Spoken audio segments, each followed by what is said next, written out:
ইনি ইন্ডিয়ার মহিলা রতন টাটা। আগে হ্যাঁ, গরিব অসহায় মানুষদের জন্য ইনি 170 কোটি টাকা দান করলেন।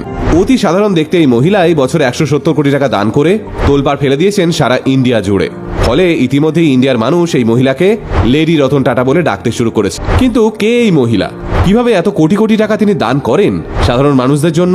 চলুন তাহলে আজকের ভিডিওতে আমরা ইন্ডিয়ার লেডি রতন টাটার বিষয়ে সবটা জেনে নিই। ভদ্রমহিলার নাম রোহিণী নীলেকানি। বর্তমান বয়স 64 বছর।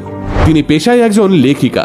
মুম্বাইয়ের এলফিনস্টোন কলেজ থেকে গ্র্যাজুয়েট হওয়ার পর সাংবাদিক হিসেবে কেরিয়ার শুরু করেছিলেন রোহিণী দেবী। লেডি রতন টাটার আর একটা পরিচয়ও আছে। বিখ্যাত ইনফোসিস গ্রুপের সহ প্রতিষ্ঠাতা নন্দন নীলেকানির স্ত্রী। আর ইনফোসিস গোষ্ঠীর মোট মূলধন বর্তমানে প্রায় 6,79,000 কোটি টাকা। আপনাদের এবার মনে হতে পারে বরের কোটি কোটি টাকা আসে, সেখান থেকে দান করেছেন রোহিণী দেবী।